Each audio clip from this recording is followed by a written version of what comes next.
Hypertime to podcast.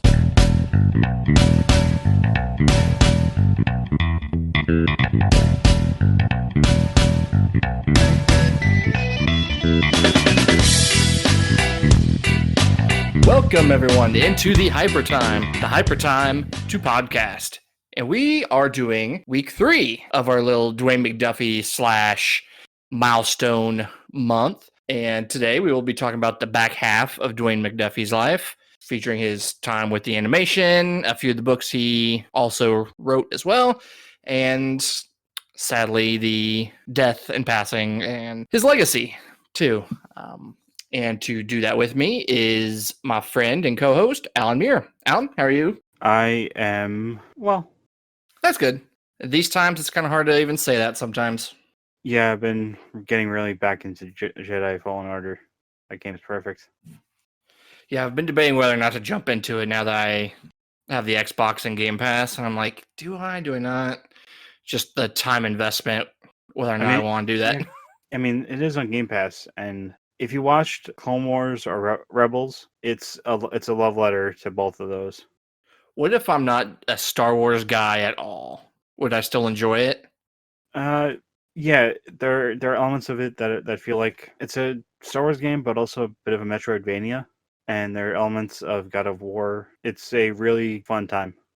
I might dip in just to see, but I'm not sure if it'll keep me. Like, I'm playing it with mods on my computer. Mm-hmm. I'm still messing around with lightsaber mods, and it's one of those things where whatever mod you add to it increases the game's register, especially if you're a diehard Star Wars fan like I am. So did you ever watch not Attack of the Clones, Revenge of the Sith? I think I've seen that was episode 3. Episode 3. Then yes, I actually saw that one in theaters. As you can tell, it left a lasting impression on me. I found a mod that adds a certain track in the movie to the main menu. And it certainly does set the tone. But the person we're talking about also set a tone.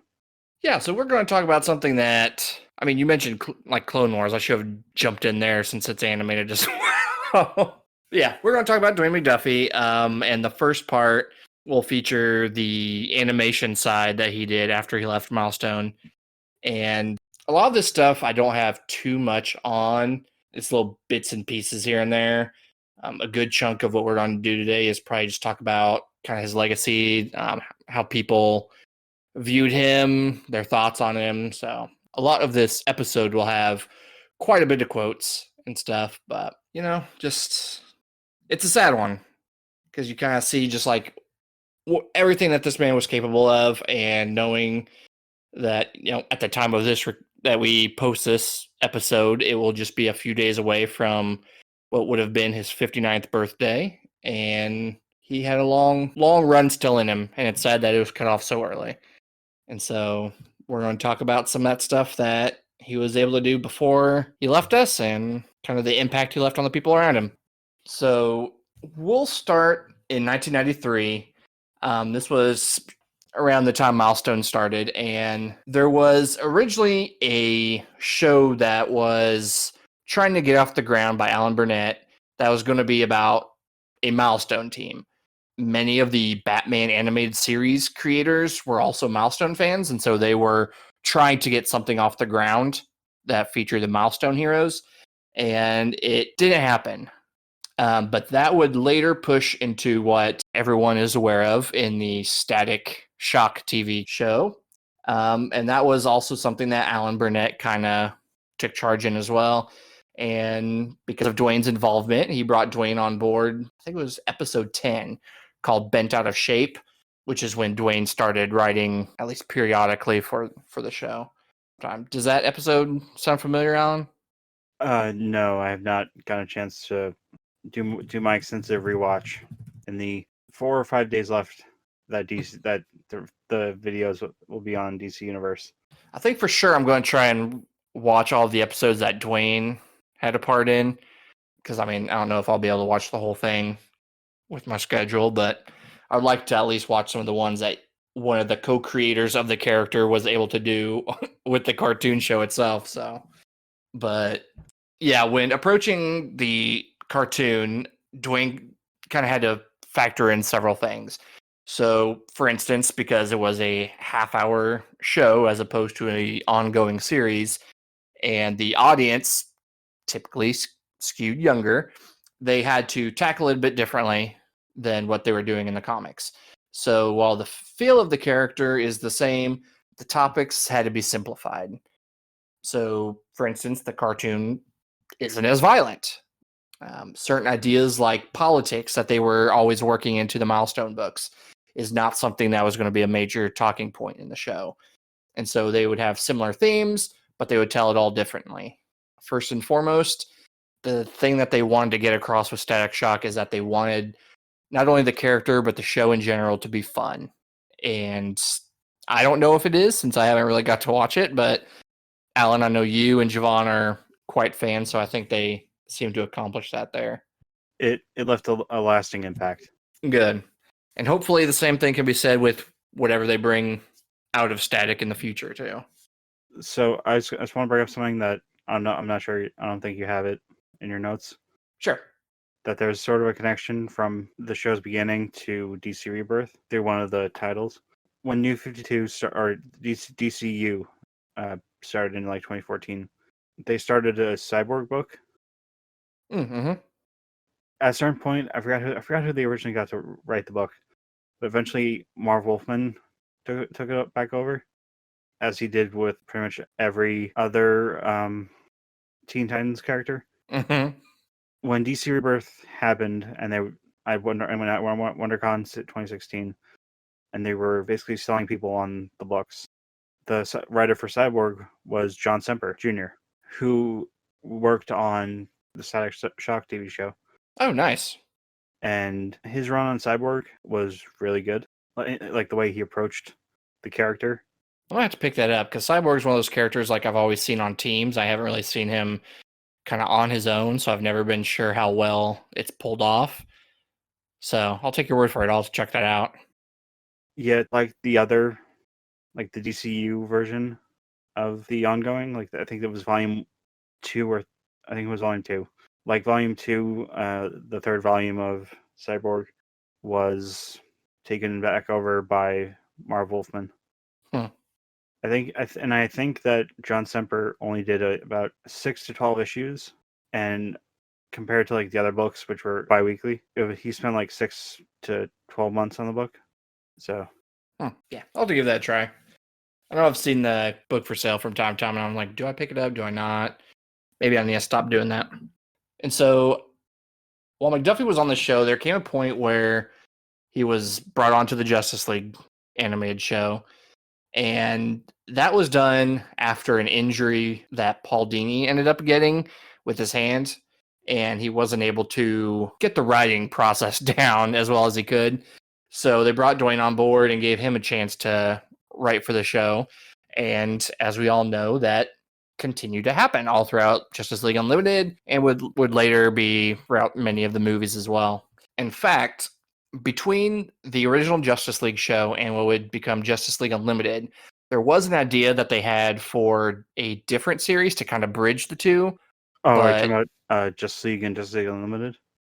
Yeah, there was supposed to be something that was bridging them, which is where... Yeah, it actually turned out to be the Crisis on Two Earths movie, but it was supposed to connect Justice League Season 3, Justice League Unlimited Season 1. So... Yeah, so this was supposed to explain, what happened with that time jump, how they expanded the size of the Justice League, all that. But because they weren't able to do both a show and a movie at the same time, they had to scrap it until Bruce Timm reached out to Dwayne McDuffie years later to try it out again as a kind of out of continuity universe story. So when Dwayne was originally going to do Justice League Unlimited, he was planning on having it be an anthology. He was going to have someone from the original 7 go out each episode with the other heroes, but this was eventually dropped after a few episodes when the roster became so large that the groups being used were bigger than what were originally going to be intended for each episode. And so while they were writing all of these heroes that many don't consider, top tier, they were starting to change their mindset to put those lesser heroes on a higher pedestal to make them equal with those more major heroes. The Green Lanterns, the Hawkmans, Aquaman, Superman, all them. The Crimson Avenger. Yeah. Like the episode with what's his face? He was part of Cadmus. It was the episode with the Seven Soldiers of Victory. Mm-hmm. Oh, man, I can't believe I feel horrible for Is it Guardian? Not Guardian. He was a colonel or something. He was a high-ranking military officer. Oh, I know who you're talking about. Yeah, I can't think of what his name is, but yeah, I know who you're talking about. And they did it, they connected all the way back to the 40s with the Seven Soldiers of Victory, with having Shining Knight, Green Arrow, Speedy, Crimson Avenger, Star and Stripe, and Shining Knight. It was just brilliant. Yeah, I think there was an interview with Dwayne where he was talking about how much he loved being able to write about all these heroes I wasn't familiar with. I think Shining Knight was one of the ones he brought up. He's like, it's so awesome, having a superhero story with this dude who's like a knight in armor standing right next to him. When I was watching Justice League Unlimited, and this in the period from when I started watching it to when I started rewatching it, when I started reading comics, I was like, where's Shining Knight? And then I read Identity Crisis, and it's why when a certain episode of Stargirl happened, I lost it. So another thing that Dwayne was going to do when he was, doing different episodes and later the movies, he wanted to approach stories that they were adapting from the comics into animation differently. They would reach out to the creators for approval so they could actually do it, but they would also try and mix up the story a bit so it felt different than the books, which would make it less boring to the fans who already knew the story, so they could still have some sort of surprise, I guess, when they were watching the episode and it wasn't just a one-for-one remake, essentially. So the idea was that, you know these stories and how they play out, but shake it up and keep it interesting. And one example was that Dwayne disliked Wonder Woman not getting her time to shine in The Man Who Has Everything, in Alan Moore's story. So in the animation, they made her more equal in the outcome. She didn't just, if I remember right in the book, doesn't she get kind of knocked out off panel when he's in a dream or something? It's been a while since I've read the book. But I think she was actually there. It was her, Batman, and Robin. Yeah. And Alan Moore, just him worshiping the Serpent God, I think probably made him a little sexist. I could see that. He has a lot of fascination with rape in his stories in particular. Then again, this was during the time that Batmania was just could not be contained. And running wild. And I kind of don't like the one thing I didn't like about, the only gripe I had with Justice League Unlimited and Justice League in general, that they couldn't use certain characters, or there were sidekick characters that they couldn't use because the Teen Titans show was running at the same time. Oh. It's like they had Michael Rosenbaum on an episode of Teen Titans playing a younger version of Wally. And it's just perfection, because they kind of mess with his voice to make it sound like he's younger than he is. That's cool. I don't know if I've seen that episode 10 times. I'm gonna have to go see if I can find that. Frankly, anything that Dwayne McDuffie, I'm not trying to say he had the Midas touch with a lot of stuff he touched, in terms of writing and everything, but there's a reason that after when he passed away and his last credit was Justice League Doom, that it was in my eyes the last great DC animated movie.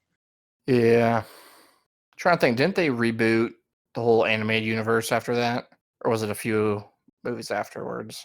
Where they went the new 52 route? Oh, that was after Flashpoint Paradox. they immediately went into this That's right. DCAU, and they went rolling for like from Justice League War to the most recent one, Justice League Dark Side War, I think. And even then, the only good things I want to say about them is that a certain guy by the name of Matt Ryan just kicks all the ass as John Constantine. Yeah, I really liked his Constantine, the animated show, animated movies. It was really good. I still need to finish watching that. I just watched the Death and Return of Superman, so that's kind of next on my agenda is the Dark Side War movies. Certain things I didn't like about the things post McDuffie. For example, the whole it just felt too much like I was reading the Justice League book from the New 52. Mm-hmm. And the way they redid events or certain events, so, like another example was having Damian be like the only active Robin. The only thing we got was Dick Grayson in one of the, I think is it Justice League versus Teen Titans? Mm-hmm.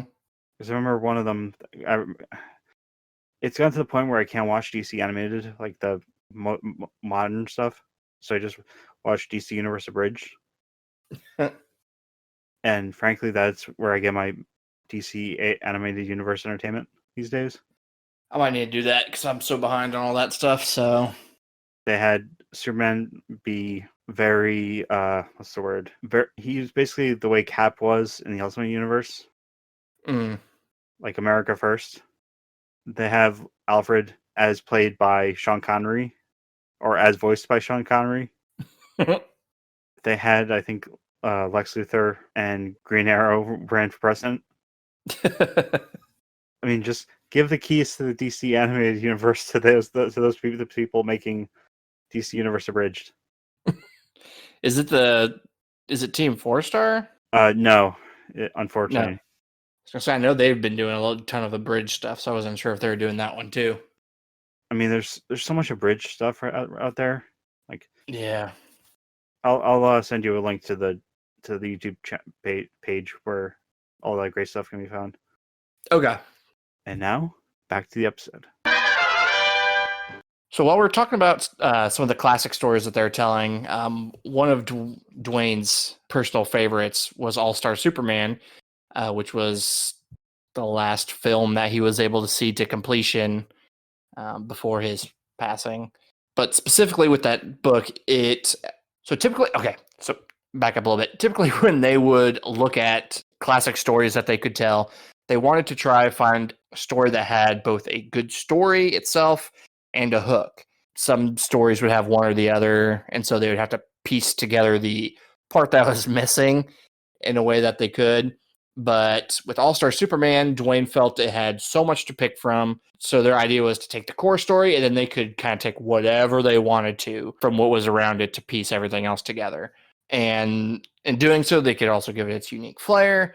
And, out came the All-Star Superman animated film, which is spectacular. It is amazing and very true to the Grant Morrison version as well. Dwayne, there's one scene in particular.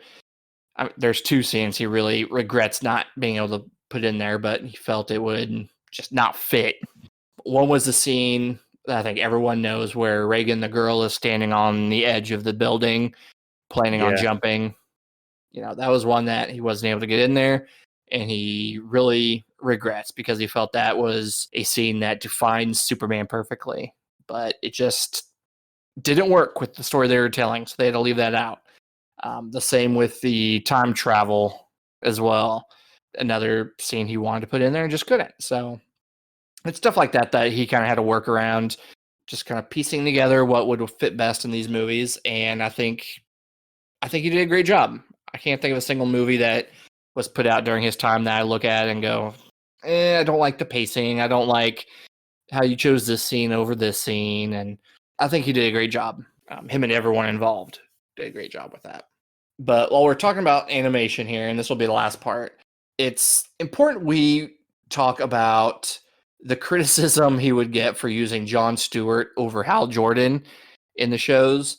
And this was something he found oddly misplaced because he didn't create Jon Stewart. He didn't choose to put Jon in there over Hal. It was kind of pushed onto him to use Jon. But as he wrote him, he found Jon more interesting and would continue to tell stories with Jon, including, the relationships with Shiera and Vixen in particular. So because he was getting criticized for this heavily, he came up with an idea on how he would respond to these people who would come up to him at conventions and would, give him crap for it. And I'm not sure if he ever got to use it, but his whole plan was that he would start talking about how big of a fan he was of Hal Gordon and just ramble on and on about Hal Gordon's greatness just to irritate the fans, that he was such a big fan of this character that he was purposely mispronouncing the name on. And Also, by the time of Justice League, like the show's debut, Hal had been he was a Spectre at this point. He was no longer Green Lantern. yep. And Yeah, he wouldn't be Green Lantern for, geez, what was it? Come back till 2004? Is that right? yeah, Is that when Rebirth was? Green Lantern 2003, Rebirth 2004? was like 2004, and I mean, technically they did have him. They had Hal Gordon on for a few seconds, and Adam Baldwin portrayed Hal Gordon. But there's like a lot of people from the 90s that were like kids of the 90s and grew up and like became adolescent in the 2000s. If you ask them who Green Lantern is, they're gonna say, I imagine quite a few of them would say Jon Stewart. Or if they were shown a picture of Green Lantern and shown Hal Jordan, they wouldn't do anything. And if they saw either Jon Stewart, Kilowog, or the giant head who gets killed in every single appearance he makes, they'll point to Jon Stewart because the way that he was written, he was an actual character. Mm-hmm. And I don't mean to derail the show, but do you remember Heat? Heat? It was an acronym when Kyle Rayner made his debut. You might have to remind me. It's not ringing a bell. It was in, I think, Wizard. Hal's Emerald Action Team. People who just horrible to Ron Mars. Oh, that sucks. Yeah, because Kyle's my Green Lantern. He's the one I grew up with. But I don't have resentment towards any other character. It's just he's my preference. It's weird how people get so attached and they can't be bothered to even give others a chance in the limelight. It's kind of sad. Yeah, like me being who I am, my Green Lantern is Jon Stewart. Mm-hmm. And like it took the Just League No Surrender book or the 4-issue miniseries to introduce Jon as the leader of the Green Lanterns. Or not the leader of the Green Lanterns, leader of the Justice League. Mm. And I think it was 2012, 2013. They had there. I think I've mentioned it before. There was a writer who was that wanted to kill off Jon Stewart, and DC was having none of it. So the writer just said okay and left. And Jon Stewart and the Green Lanterns basically went away, and Sinestro took over. Back when they had that odd time where, even though it was like 5 years ago, half of the books being published were villain titles. Mm-hmm. So like Sinestro, Deathstroke, because of Arrow, and I'm kind of glad that period is over. So yeah, I mean, like when I think of Jon Stewart, it's the Justice League show that I think of. Like that is my definitive Jon Stewart. I don't know why it's this quote, but every time I think of Jon Stewart, I think of it's the episode with when Amazo came back in Justice League Unlimited. Oh, mm-hmm. And Dr. Fate shows up and he just says the android's nature is benign, and just Phil Lamar saying benign. You call destroying Oa benign? I wonder what it was like, just the interaction between Dwayne McDuffie and Phil Lamar, because Phil Lamar voiced Jon Stewart and Virgil. Mm-hmm. Yeah, they And seem to have a pretty good friendship going on. Like I know he's pretty vocal about how much he enjoyed his time around Dwayne, and yeah, I feel like he's been pretty. I think I have a quote or two from him in here. I think he's done stuff with the like Dwayne McDuffie Award too, like hosting it and stuff. So I feel like they must have been pretty close friends. yeah, because I mean, we're probably gonna get to it, but the episode, or I don't know if we'll get to it, but the episode where Richie gets shot, and this was a cartoon that was airing or with the target demographic of kids. Mm-hmm. And I learned this when I read after reading Return of the or Rebirth of the Cool or Return of the Cool, the 2001 3-issue mini, when as compared to reading the New 52 version of Static. Those are two different books or two different characters. Like the New 52 one was like from the cover, from the designs, felt like it was going after the member berries for like people who watched the cartoon, whereas the miniseries that Dwayne McDuffie wrote, that was actually telling a story. And John Paul Leon's art on Static, fantastic. Yeah, I still need to read that before we do our episode talking about all that stuff. So hopefully I will be able to get to that. By the time we get to that episode, Volume 1 of Static will be released. So, Well, that is all I kind of have for the animation side of it. Is there anything else you want to touch on before we move to some of this other stuff? well, he also had success with Cartoon Network on Ben 10, Mm-hmm. but I never really got into that because I felt like I wasn't the target demo. Yeah, same here. Like that appeals to kids and only kids. Hmm. But I remember it was 2012, and I went to my local comic book store, local comic book store, and this is a place that's no longer around because Hurricane Sandy screwed up everything on Long Hmm. Island. Like, actually, it hasn't. Aside from the way things have been recently, it was things were horrible. Like on the level, not the level of COVID, but the level of places closing down, and everything. Yeah. So and like I really miss that place, like that store, because not only did I have spend days working there, but I like me and the owner were like we were good friends too. But I remember, aside from the story I told about buying $500 worth of trades and single issues, Uh-huh. by the time of I think it was the end of my junior year of high school, I wanted to get into weekly comics, and ironically, that was like I was also supposed to get smile surgery as well at the end, like a week or two after I finished my exams, and then I find out from I forgot what site it was, New 52. Hmm.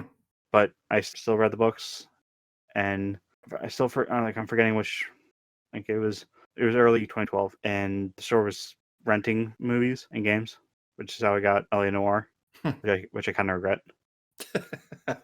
because like with autism I just can't read people. But simply put, I watched Justice League Doom, and then when I was just checking, I think Twitter, I found out that Dwayne McDuffie passed away, and that hurt. Yeah. It just feels like the people who should be taken care of by the universe and everything, and the people who shouldn't is inverted. So, end of rant.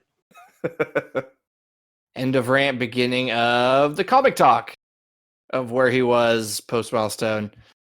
So we know Dwayne focused a lot on animation after Milestone, but that didn't stop him from writing comics from time to time. He would do books like Fantastic Four. He wrote a miniseries called Beyond, Firestorm. He did some Batman work, as you mentioned, Stack Shock, Rebirth of the Cool, Milestone Forever, and more. And we can talk about a lot of this stuff in the next episode when we kind of go over all these different books we want to read. But there's one thing we have to talk about because it's kind of, in a way, the worst part of his comics career post Milestone. As if And to quote that line, if that line that has now become a meme, this deal keeps getting worse all the time. Yeah, like if Stack 25 was the Montreal screw job, this is like I don't even know if there would be another one on par with that, but Uh, it's pretty close. it would be the Montreal Screwjob times 100. Yeah, so we're specifically talking about Justice League of America and his run on back in like 2009. And that is because DC decided to let him go in the middle of his run before he could finish everything he was going to tell. And this was, well, Alan, do you want to tell this? I know this was something you didn't want to talk about last episode, so. Yeah, so if there's one thing that can be said about Dwayne McDuffie, he really did connect with the fans and the readers. Mm-hmm. Whether it's talking about Hal Gordon or just like literally interacting with the readers via message boards. As I mentioned on a previous episode, there's an interview we can find on YouTube where he mentions getting onto Justice League after a very successful run by Brad Meltzer, and there were characters that he was told to put in, and the artist, as the way he told it, the artist made a mock-up of all the new characters that were added, like Vixen, Firestorm, Jason Rush version of Firestorm, John Stewart, and more. And someone leaked it, and there was mass hysteria, at least from the comic book fans, which would now, and if that happened today, would be Comicsgate people like Ethan Van Sciver. Yep. And it's another thing that will just live in my head forever because and not like living my head rent free. I'm paying its rent to live up there in that memory. McDuffie's turning to Justice League all black. He's getting rid of the white guys. I love it so much.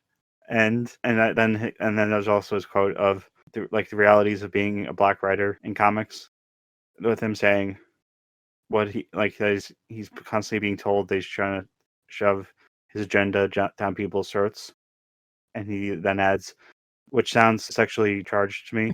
Uh-huh. The storyline, there's a certain storyline that he was writing that basically taken off the book, and ironically, it was back in 2011 before Sandy. It was one of the trades that I'd brought to school with me because I would take my comics to school with me. Mm-hmm. And he posted it on the message boards. Do you want me to read the quote? Yeah, I think I remember how many quotes I have here from him. But yeah, it was just, him being very open with the fans about what was going on that would ultimately be the catalyst for DC take him off the book completely. But yeah, here's some quotes about what he was actually posting to people there answering their questions. So yeah, if you want to start reading them, go right ahead. Yes, Anansi is supposed to be me, and the story arc is about my not having control of the stories in my book. Ironically, both the Anansi Vixen story and the parallel Red Tornado arc were supposed to be smaller B and C plots in a much larger arc, involving Luthor's plans for my first arc, Starro and Despero, that I wasn't able to do because of other plans in the DCU. And one regarding the Injustice League, I originally intended for that story to run 6 issues, but it had to be cut for Suicide Run. So I made up a new secret Luthor plot that tied into the beginning, or to the dangling Predagon plot from Brad's run. But it turned out that Jeff Johns already had plans to wrap that up. So I've come up with a third Luthor plot, but I'm not sure when I'll get back to it, as I'm fairly tightly plotted for the next couple of years. I will get to it, though, I promise. Actually, I can't take over. Can you take over? Yeah, no problem. So here's another quote he has. Actually, my intention was to keep Red Tornado in the computer for quite a while, both to keep him off stage for a bit and to set up another storyline I had notions of exploring. But DC needed him back in his body immediately for a miniseries. So I planned the Amazo rematch as a B plot in another story. Unfortunately, that story had to be dropped because of something else that was planned in another title. So I pushed up the Vixen arc to take that place, but as I was writing it, I found out certain things about Final Crisis that forced me to cut the Vixen arc short. And then another one here. Final Crisis and other events left me without access to any of the characters that I want on the team. I couldn't just have everyone disappear mid-arc, so I had it happen on camera. Losing the big guns was a big problem for me, so I decided to make it a problem for Black Canary.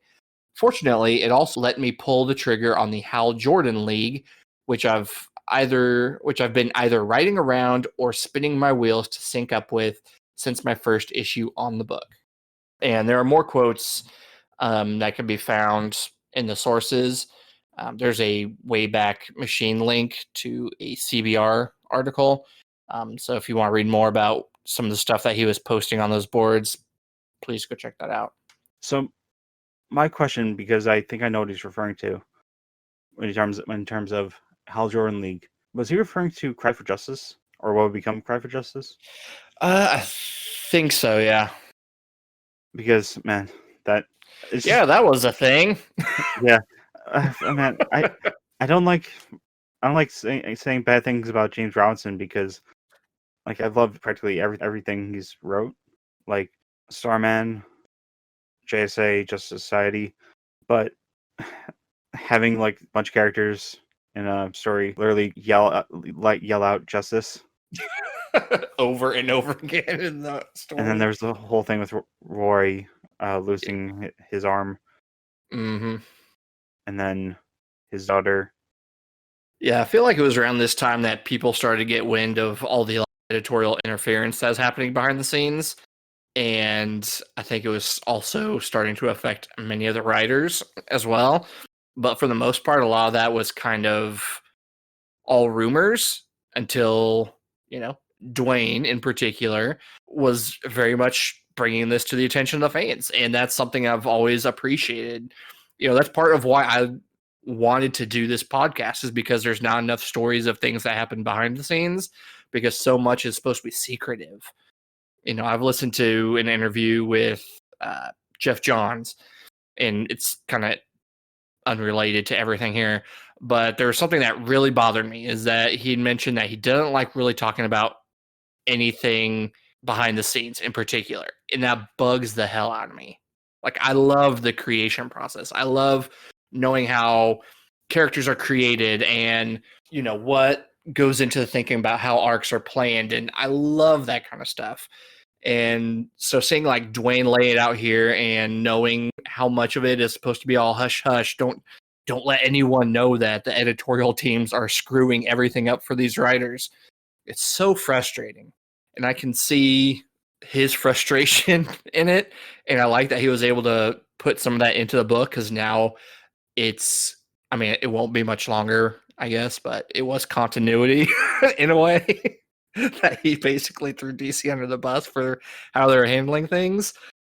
But yeah, it's depressing to know like how far it went, and that because they couldn't just man up to the fact that they couldn't let the creative teams do their own thing, that they decide to let go the person who was bringing this all to light.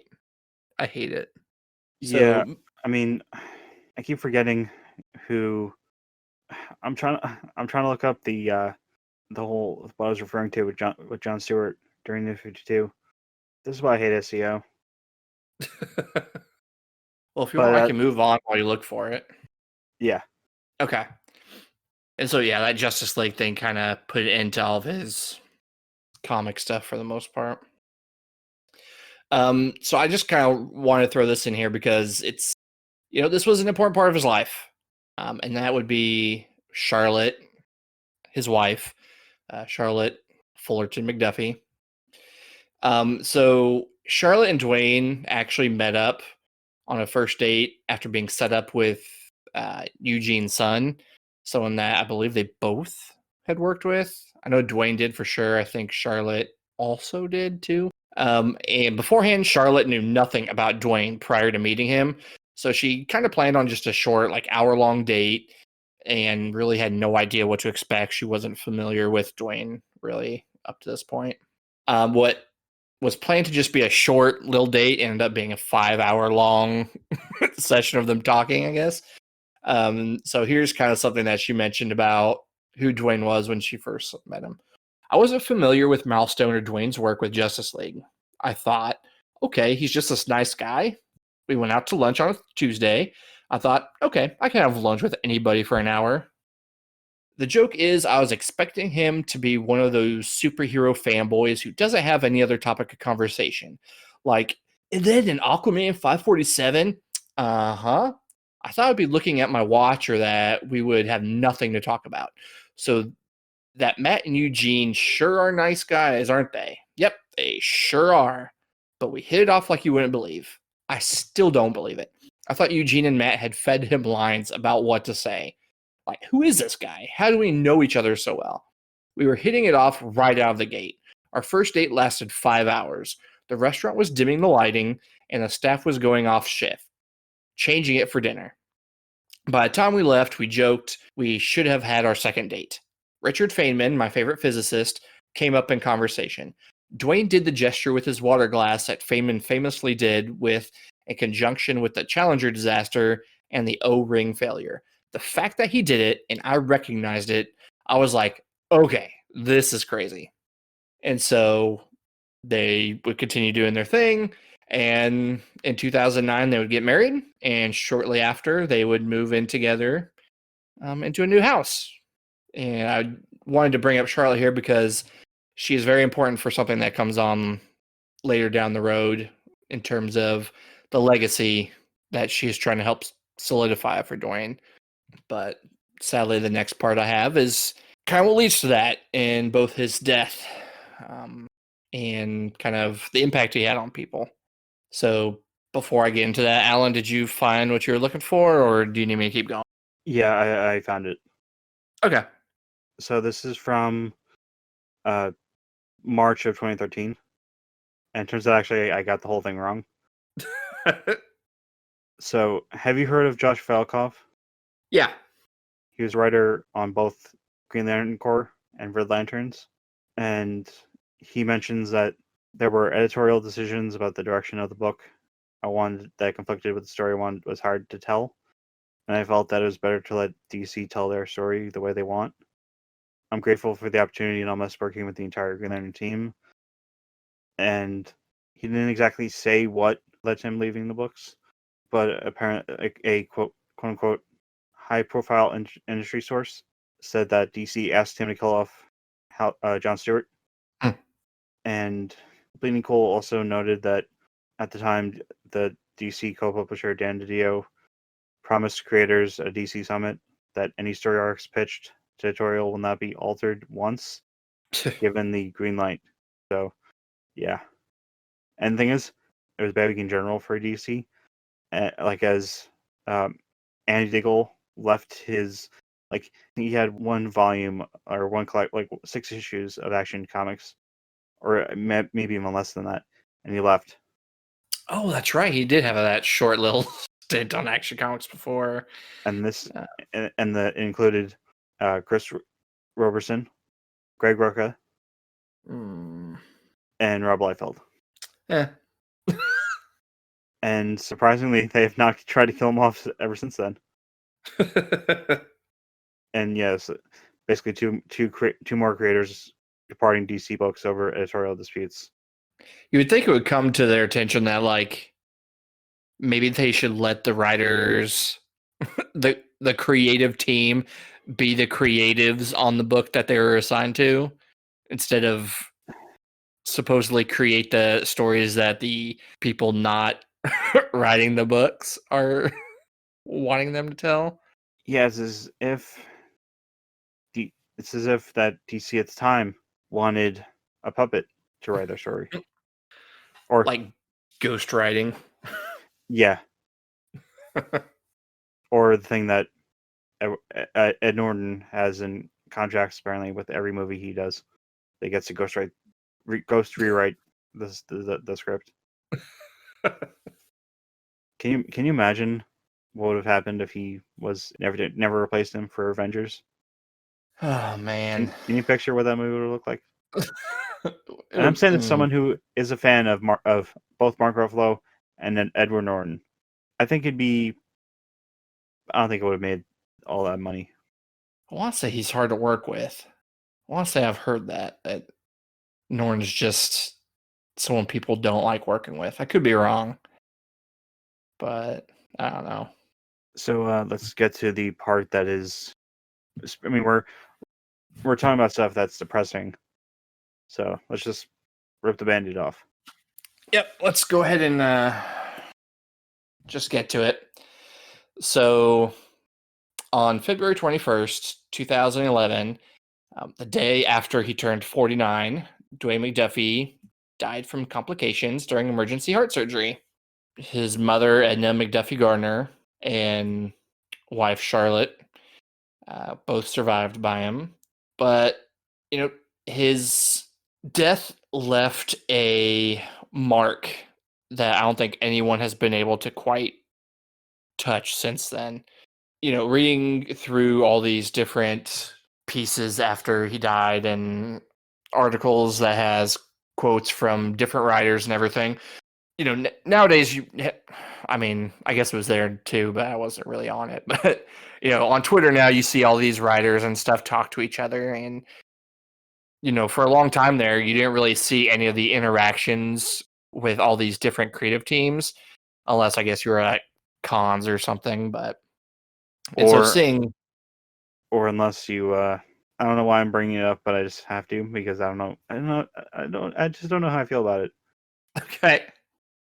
So during the second phase of DC's layoffs, which I brought up previously during the Omniverse special we did, Tom King was mentioning that I think it was Mark Doyle who was leaving.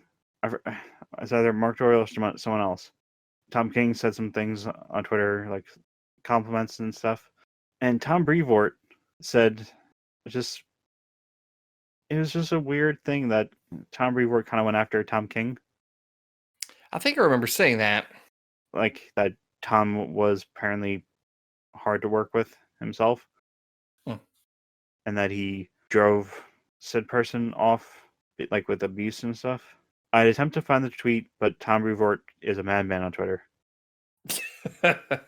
Yeah, now it's not too hard to see like all of them talking with each other, and I always find it funny when they attack Ethan Van Sciver. I do appreciate that. Seeing where my favorite creators lie. I just enjoyed the little totally fake rivalry with like the loosest quotes, or like the loosest air quotes, that Doc Shaner and Emmett Gerards were having when they because they were working even like odd even on Strange Adventures. Like just like this fake bitter rivalry. Yeah, I love seeing that kind of stuff. And I also like that when comic creators, as I mentioned, Dwayne McDuffie posted on message boards. If he were still alive, he'd be. I know for sure he'd be. I have a feeling he'd be using Twitter. Like, I think Liam Sharp is still. I really hope he's still following me on Twitter because I love that man's voice. It's has a lot of bass in it, and he's one hell of an artist. And then I brought up to Brian Hitch that I enjoyed his Justice League of America run before Rebirth happened. And I think you interacted with him on Twitter using the Hypertime account. Mm-hmm. Yeah, I try to interact with some of the creators here and there with the account. Seems to work. Yeah. Like, so yeah. Oh, go ahead. Oh, I was just gonna say, yeah. So seeing like after Dwayne passing, have different creators come out and talk about him, it kind of warms your heart in a way, because you don't, at least back then, you never really got to see them all talk about each other very much. Going through this and actually seeing some of that, seeing how impactful he was to all of them is pretty nice. I'll just read this little part here I have. So to say that his death left a hole in the industry is a gross reduction on his legacy and friendships with the people within it. He created not only characters that gave the underrepresented some representation, but also universe for some of these characters that both felt real and genuine to them as well. Doors were opened for creators that were previously shut, and the industry changed, though not to the full extent it needs to represent more than just straight white males. And so much of that can come back to Dwayne McDuffie. And so I have a bunch of quotes here from different creators I found, and there's so much more in the sources. If anyone listening wants to go look through it, do you want me to just take all these, or do you want to? read some of them too? Sure. Sure, on which part? Oh, I'll take the first three. Okay. So this one's from Michael Davis. Quote, I have a PhD, and Dwayne McDuffie is literally the smartest guy I ever met. Next one's from Dennis Cowan. He is literally the best writer I've ever worked with. What Dwayne and I did together was unique and special and wasn't equaled by anyone else. I always joked it was Lennon and McCartney because it really was. And then this one's from Kevin Rubio. He was 6'7", built like a house, and a lot of times mistaken for an ex-football player. But his demeanor was just the opposite. He was a very gentle person. Then this one is from Reggie Headland. He says, Dwayne spoke up at a cost to his career, but that's what men of courage do. That's what men of integrity do. And that's what Dwayne was. Phil Lamar, there are a lot of people who are conscious of race in the comic book industry, and Dwayne definitely was. He and I talked about it like, why does a black character have to have the word black in their name? The main theme I see as a through line in Dwayne's work is heart and mind.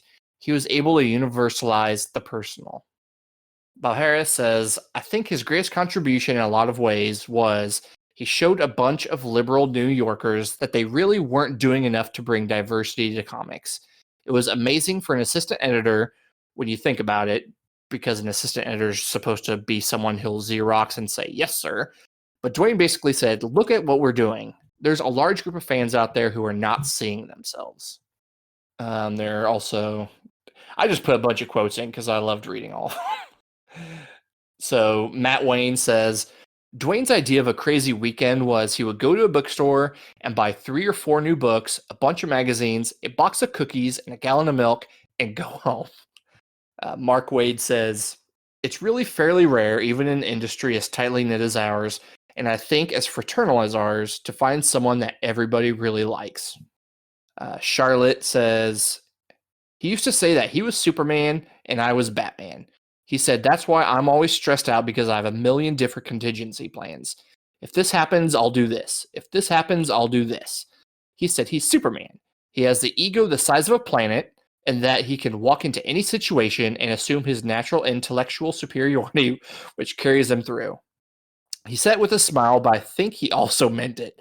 A lot of self-confidence, and rightfully so.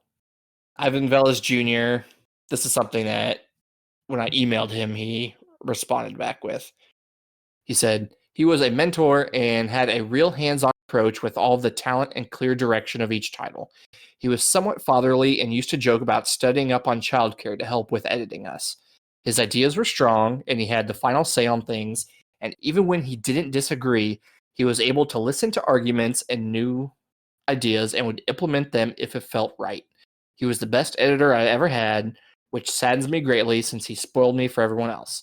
Let's say that sometimes you don't know how good you have it until it's gone. Eugene Sun says, he knew that there were a lot of amazing African American, Hispanic, gay, lesbian, women, Asian creators that were really talented. He always wanted to be giving people their chance and thought that all you had to do was fish around a little bit and you would pull out amazing talent. And the last one I have here is from Christopher Priest. He says, Dwayne is one of the only intellectuals I've ever met that I can win an argument with. Most people, certainly most intellectuals, have a serious ego problem that prohibits their saying the words, okay, you're right. But if you present a reasonable argument and empirical evidence, you can win an argument with Dwayne. That taught me a lot. Dwayne taught me it was okay to be wrong.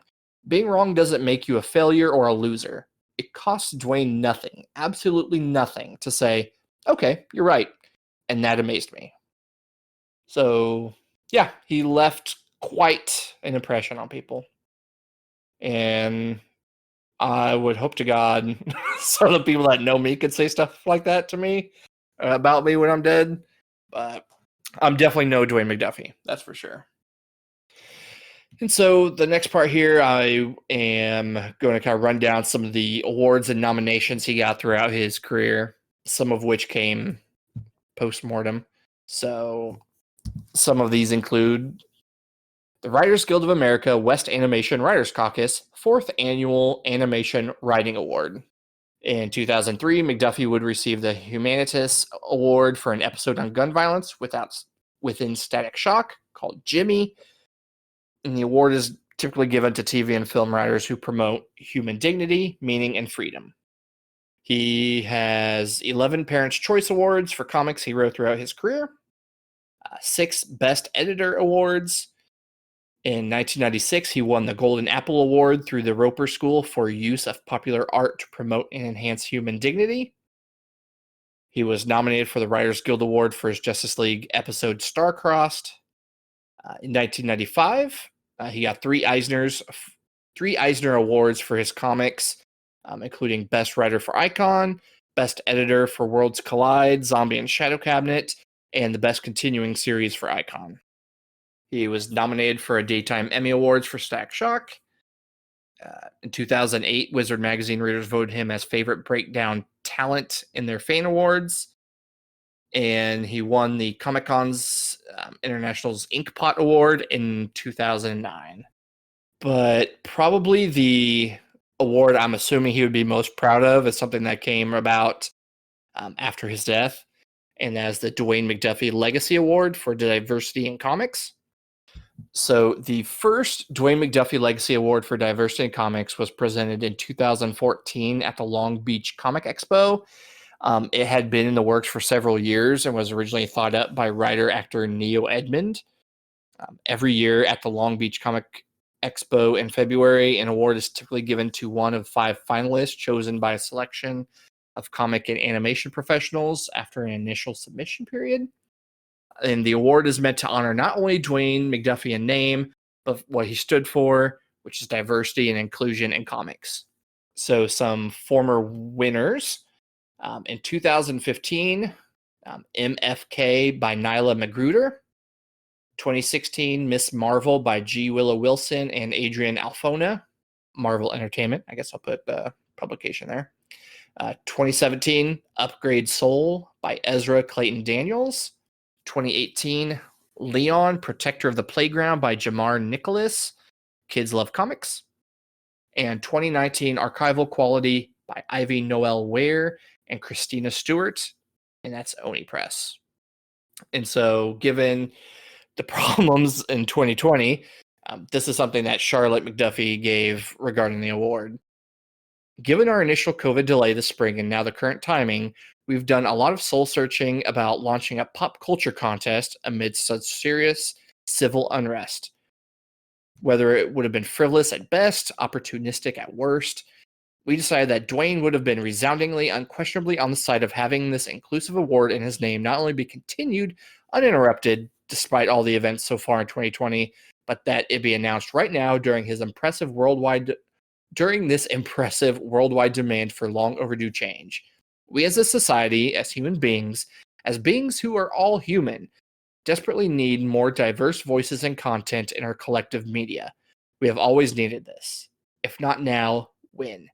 Dwayne used to say, if you can see it, you can be it. Representation matters. Don't start none, won't be none. None here being representation in the media. I'm calling on all diverse creators to submit their work. Please. The world needs your voices. From invisible to inevitable. And that last line was taken from a former interview that Dwayne had. I believe we read that in the first episode. And so when I was doing these notes, the finalists hadn't been determined yet, but the judges have. And so the judges for 2020 are Colleen Duran, Jamal Eigel, Joe Illidge, Heidi McDonald, Kevin Rubio, Jeffrey Thorne, Will J. Watkins, Matt Wayne, and Marv Wolfman. And then the last bit I have here before my little random trivia section is touching on the Dwayne McDuffie Foundation. So Charlotte McDuffie wanted to continue Dwayne's legacy somehow. And so what she ended up doing was founding and handling the Dwayne McDuffie Foundation.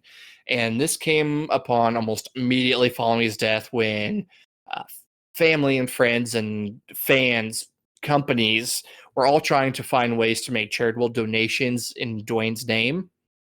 And so to her, she came up with the Dwayne McDuffie Foundation, which is meant to help. Here's a quote from her about what the Dwayne McDuffie Foundation is supposed to mean. I'm sure there's some little miniature Dwayne McDuffie wannabe that's driving his or her parents crazy right now. A kid like Dwayne was someone that would benefit greatly from the rigorous academics of a private school like that, but couldn't necessarily afford it. I think things like that would be a perfect avenue for the Dwayne McDuffie Foundation. And so it is a non-profit organization to help afford kids of diverse backgrounds by awarding them scholarships. They always accept funds through their GoFundMe. There is a link to that GoFundMe in the show notes. Please visit it. Please donate if you can. It's an awesome idea. Great way to honor Dwayne's legacy. Again, link is in the show notes. It'll be on VGU.tv as well. Please, if you can, donate to it. And then lastly, I have a bunch of random notes here of things I just couldn't quite fit in anywhere else over these last episodes. So one thing that never got to see the light of day came about a week prior to the All-Star Superman animated film premiere, in which he scripted. Dwayne was contacted by the people for Samuel L. Jackson to start writing movies and work with Sony. So possibly he would have had some sort of film that featured Samuel L. Jackson in it. Sadly, never happened. Oh man, that would have been great. It would have been fantastic. As I mentioned, All-Star Superman was one of, if not the most favorite Superman story that Dwayne had. And sadly, the animated film released the day after he died. Very, very sad he never got to see the reception to that. I think he would have been proud. Alan, you mentioned this in the last one with Keegan-Michael Key. Do you want to mention that one again now? Yeah, so Keegan-Michael Key was, if I'm mistaken, he was adopted. Mm-hmm. And he was doing research into his background, and he discovered that he had half brothers, and one of them was Dwayne McDuffie, which when we were mentioning when we did the first part of the Dwayne McDuffie two-parter, certain I can't say it because I know I'm gonna say something. It might offend someone. Basically, the pitch for Marvel. Oh, yeah. I'm always afraid to say it because I know if I mess it up, it's going to be very, very bad. Yeah, and The teenage Negro Ninja Thrashers. Yeah, like I can totally picture that being something that Keegan-Michael Key would. I can see that on Key and Peele. That would have been so great. Like the Power. Did you ever watch Key and Peele? Yeah, I've watched a few sketches here and there. They have one. There was one called that was basically a Power Rangers ripoff, and Jordan Peele was Black Falcon, but he's actually Green Falcon. This kept calling him Black Falcon. It's just really good. And there's also the infamous Black Ice play on words. Mm-hmm. Yeah, he found out that he had two of his half brothers were deceased, and on the Make It Weird podcast, he mentions it, but he also mentioned it on another interview. I forgot which one it was, but yeah, he said he looked into his biological father's family and learned he had two half brothers. Both of them had died, and one was I think 48, 49, which was obviously Dwayne. Mm-hmm. Wasn't they like wrote for comics or something too, or did animation? Yeah. Something else here. Okay, so yeah, Dwayne notes one problem with writing characters of colors or female characters, which he calls the Wonder Woman problem. He says if he writes a white character, he has to know who that character is. Not all white characters are like that character. His example is that if he writes Lex Luthor, not all white people are bad guys. Meanwhile, writing black characters ends up carrying extra weight for the whole race because there's so few of them. I think we discussed this in the first episode too. So, for example, if one character is in a street gang, that must mean all black characters are in a street gang. So that's what Milestone tried to accomplish by expanding past that. So that was one of the things he had set out to do with Milestone. And then the next piece of trivia is one I just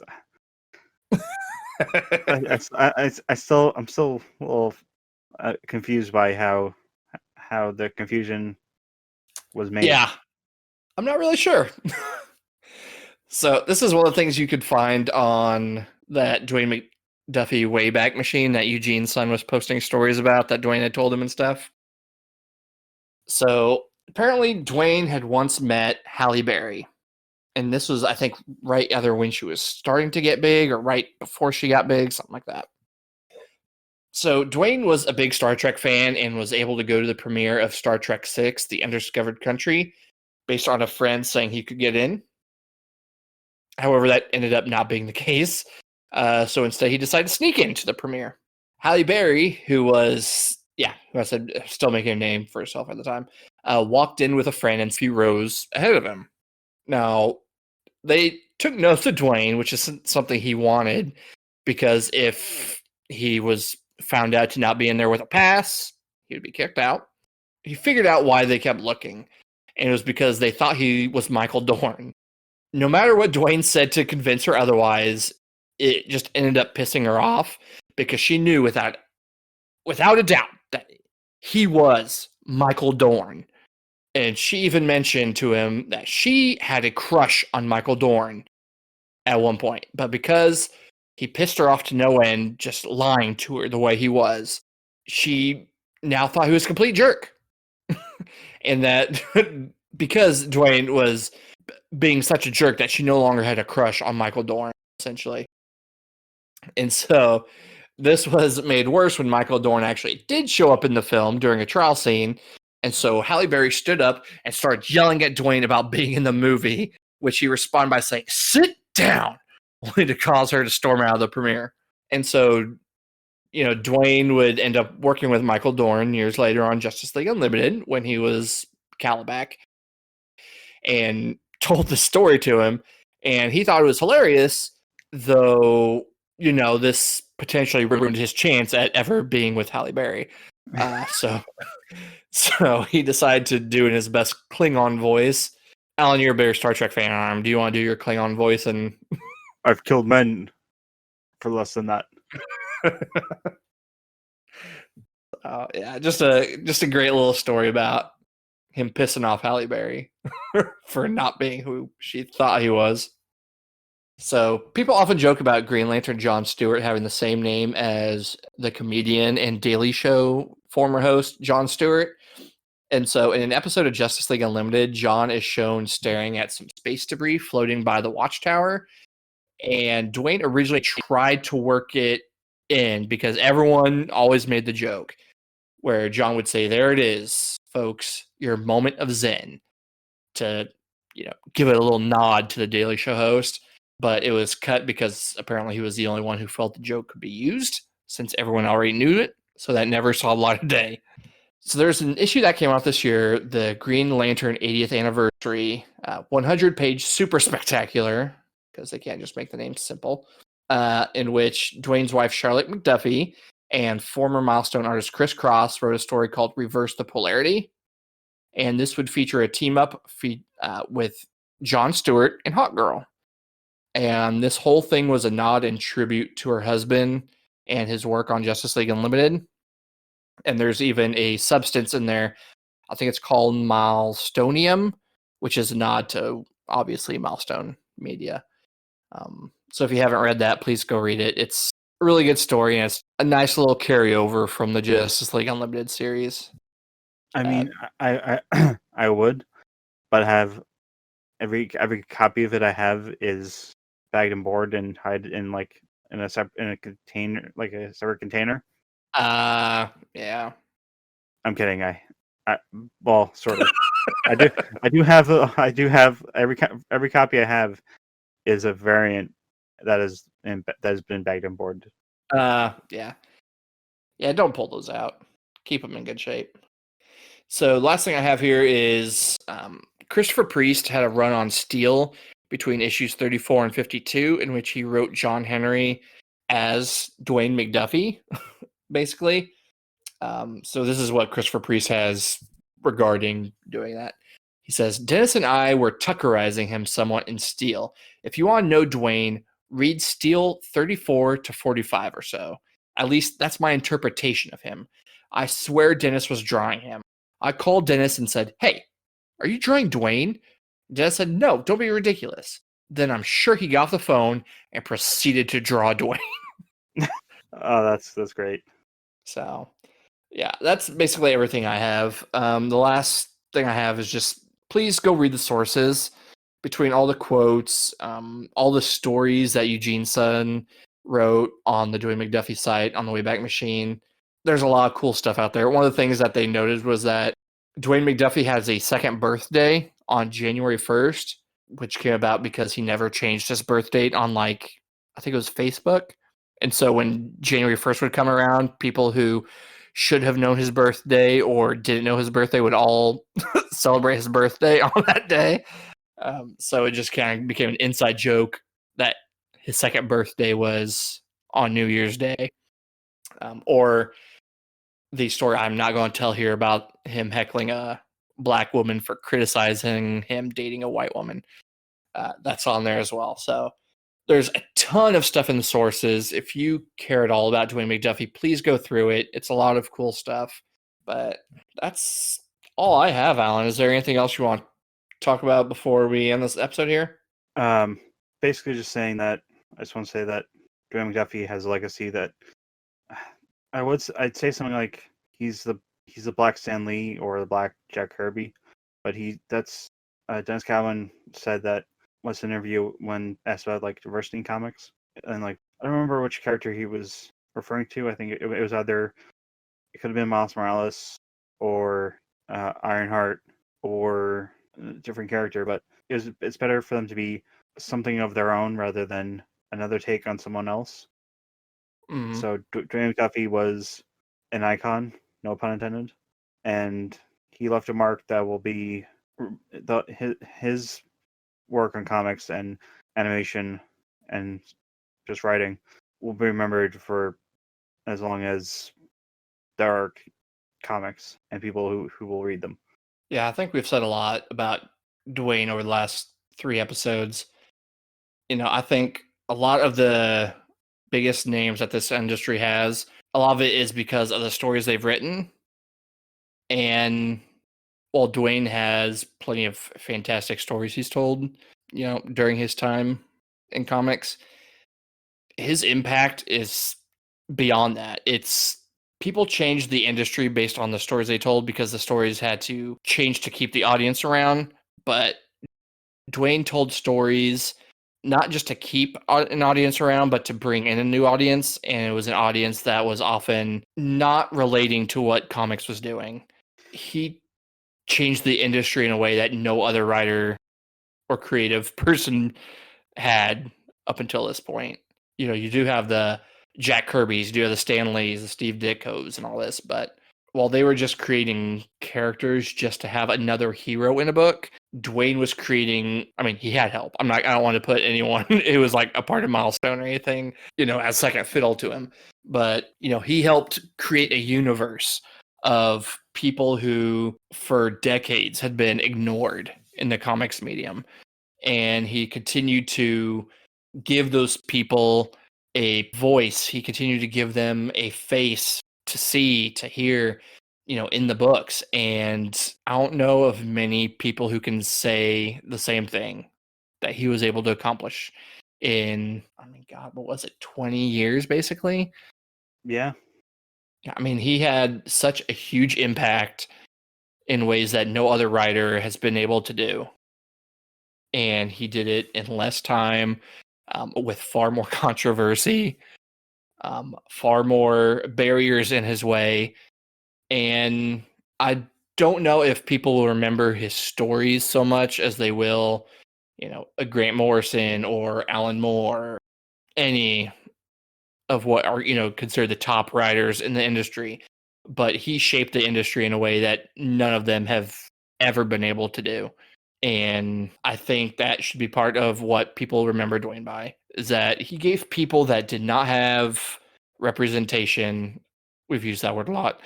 Representation in the industry, someone to finally represent them. He helped bring diversity to the industry in a way that it hadn't been prior. He continued to push it while he could, and he did it all while making fantastic stories, making things relatable and funny and action-packed, and he will be missed. And has not been a voice like his since then. And the industry is better because he was in it. And I'm sure a lot of the people who had him in their lives can say the same thing about who they are as people as well, being better because he was their friend or a loved one or whomever. So to just shift tones to something brighter, I looked up on DC Universe just a random issue or one of the issues that Christopher Priest wrote mhm. of Steel, and I shared it in the Facebook chat. And yeah, I found a panel where it looks like Dwayne. The only difference is the lack of hair, like lack of. Aside from that, it's yeah. There was a let me see if I can find it here. There was a picture I had seen that kind of broke my heart. I don't know if you had seen it or not. Let me see if I can find it. Oh no, did I not save it? Oh no, I don't think I did. It was, I don't know who drew it. I don't know if it was Chris Cross or just a fan or somebody. I'm not sure. I can't even picture what it is in my head now. It was, I don't remember if it was Static in a comic book shop, and they were talking to a black dude who is in there who is very clearly Dwayne McDuffie. And, they were just talking about, thanking him for doing what he did. Dwayne, they never give Dwayne a speech bubble at all. And it just shows him like bending down and talking to a kid and all this. And then, at the end of it, they walk into the light, basically thanking him for. Yeah, I found it. Oh man, this makes me want to cry. Right? I'll have to post that on VGU. It's all the other stuff too. Yeah, there's a line where Static says to Dwayne, "My point is, everybody loves you now because you're no longer a threat. Folks who ignored and belittled your work in life are..." Oh, man. Oh, I have it here. Yeah, Go folks who on. ignored and belittled your work in life are anointing you in death. It has Rocket there with her kid, and she's like, "It's like Dr. King." And he's like, "I was going for Philip K. Dick, but the same principle applies. Just when the fans Yeah, had figured you out, you were deep too." Oh, sorry, what were we going to say? it was John Paul Leon. Yeah. And Matt Wayne wrote it. Because it looks like it came out of an issue. I'm not sure where it came from. I'm going to save it, and I'm going to put it on VGU. So if you're listening to this and you want to see it, please check that out. Yeah, there's It's also yeah, I'm looking at another page where Dwayne is interacting with Rocket and her son, Mm-hmm. and that's just the last page or the last image is it's heavenly. Yep. That's just And what happens to legends. You're one of us now. Yeah, welcome to Dakota. Mm-hmm. They walk off into the light. Beautiful. It's rough. Seemed like a pretty good dude. I really would have liked to have met him. I'm sure a lot of people could say that. But his influence, I think, will be felt for a long time. And he should have been proud of the impact he left on everybody and the industry that he tried to change for the better. And I think he did just that. And his work still lives on. Static coming back, Milestone coming back. What he did with Deathlock is still a thing, and Damage Control. Yeah, I really wish I could get a time machine, go back to him from a couple years before he passed, and show him the scene in Spider-Man: Homecoming where they introduce Damage Control. Mm-hmm. Yep, it's sad. There'll never be another Dwayne McDuffie. And now that the mood is all somber and low, I guess we might as well get into the outro here.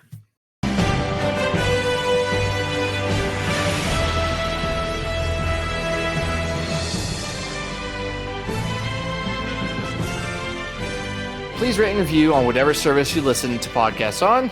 That helps us, and we always improve based on your comments as well. So any input is appreciated. Don't forget to follow Hypertime the podcast on Twitter at HypertimePod. If you have any questions or topic suggestions, you can leave them there or email us at hypertime2podcast@gmail.com. We also have other content if you're into video games. Check us out at vgu.tv, where the show notes will post along with different content we write for video games. You can also check out our VGU Twitter at VGU_TV. We have 2 other podcasts for video games if you want to check those out. First is Players Club Podcast, in which Emmett and you, Alan, discuss kind of what you're playing over the week and different kind of topics each week as well. And then our podcast Win, which is the Week in News podcast for video games. I'm thinking of changing the name to either the Week in News podcast or this Week in News podcast. Oh, yeah? I didn't. Just so I can call it the Twin Podcast. I like that. You can follow me on Twitter. Oops. Sorry, go ahead. No, you can go. You can follow me on Twitter at JMILLE99.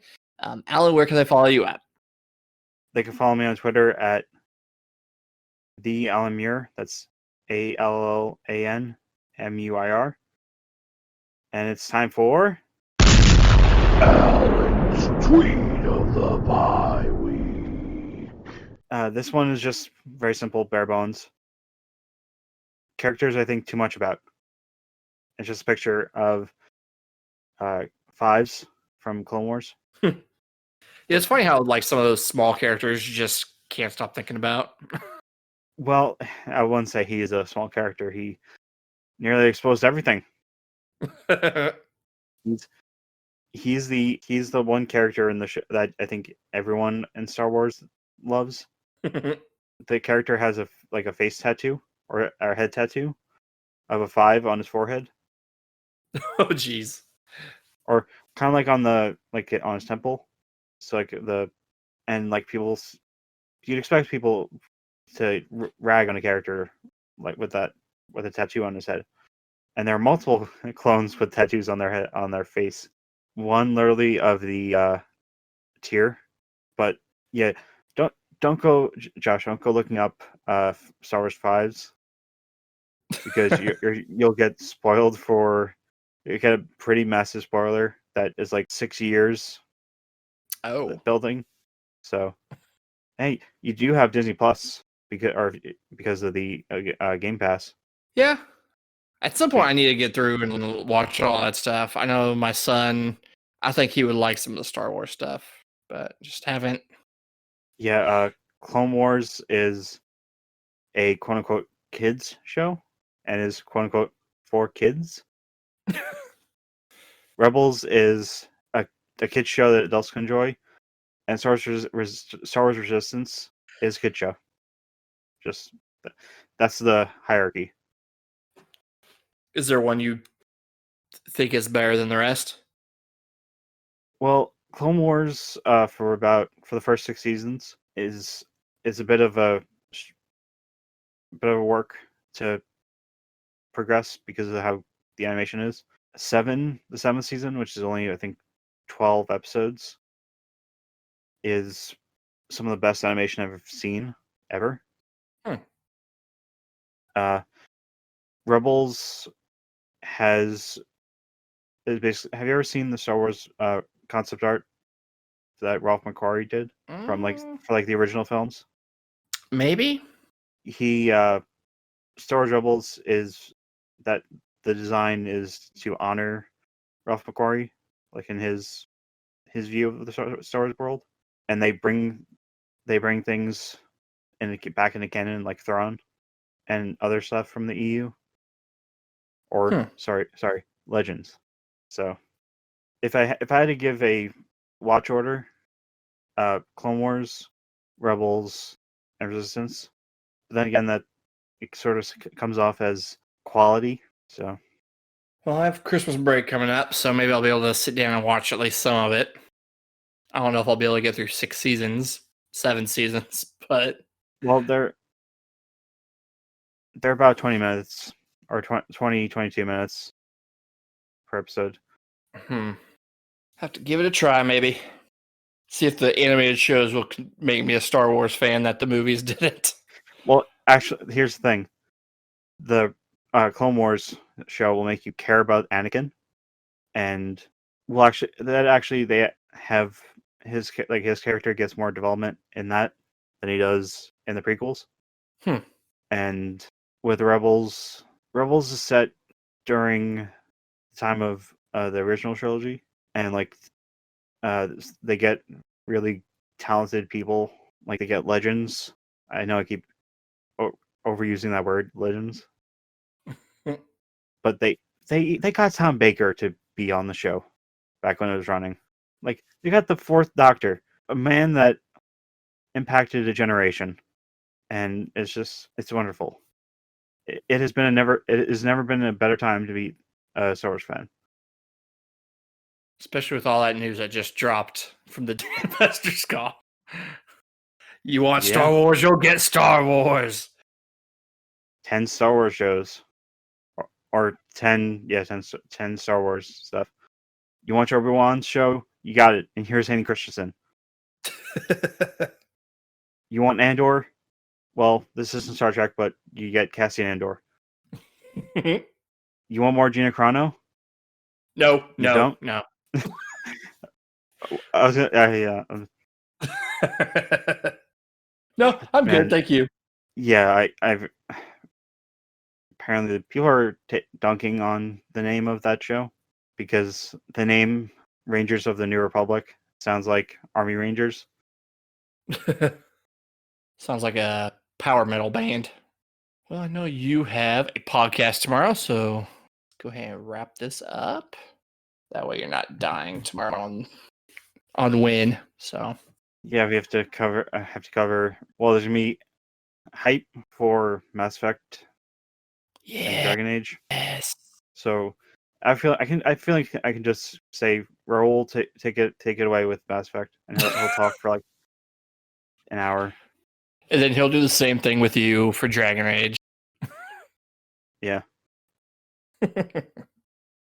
So with that, we'll bid you all adieu, and we'll see you further down the Hypertime. Take care. Bye.